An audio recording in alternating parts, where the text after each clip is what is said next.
kita semua dalam keadaan sehat dan dalam lindungan Allah Subhanahu wa taala. Sebelum kita mulai belajar, mari sama-sama kita berdoa kepada Allah Subhanahu wa taala agar apa yang kita pelajari menjadi ilmu yang bermanfaat. Doa before study. Rabbi zidni ilma warzuqni fahma. Ya Allah, grant me knowledge and increase my intelligence. Amin. Pada hari ini kita akan belajar tentang kisah Nabi Ilyas alaihi salam.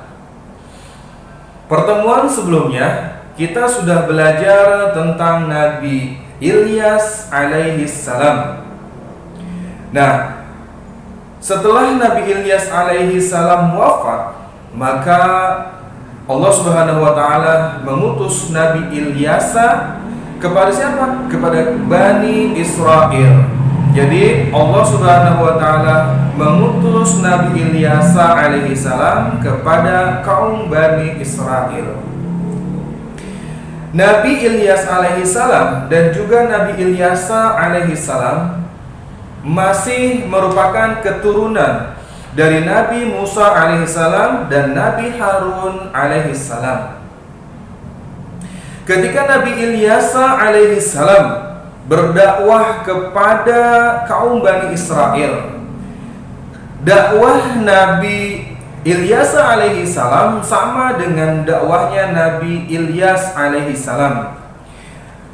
Ketika Nabi Ilyas alaihissalam berdakwah, maka semua duduk dalam keadaan aman, hidup tentram. Karena apa? Karena umat yang pada masa Nabi Ilyas alaihissalam durhaka kepada Allah sudah Allah musnahkan.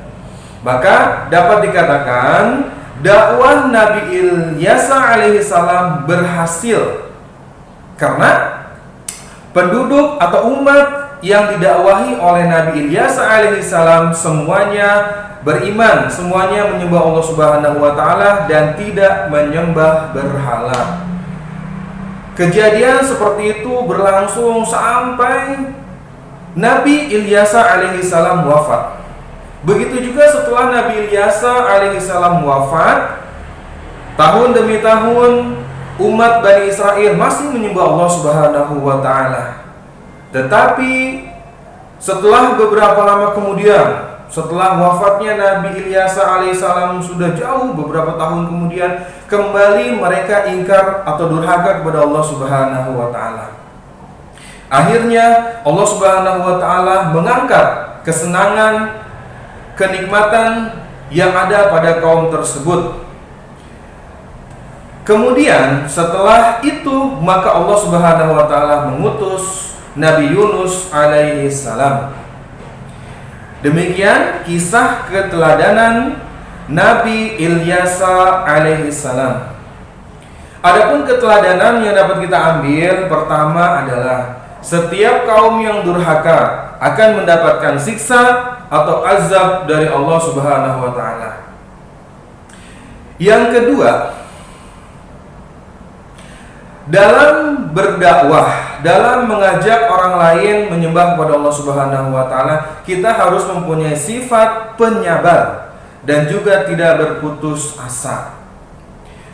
Yang ketiga, pelajaran yang dapat kita ambil dari kisah keteladanan Nabi Ilyas alaihi salam adalah orang-orang yang mau mempelajari dari kisah tersebut sehingga dia mendapatkan petunjuk dari Allah Subhanahu wa taala bagi yang mau mengambil pelajaran dari kisah tersebut.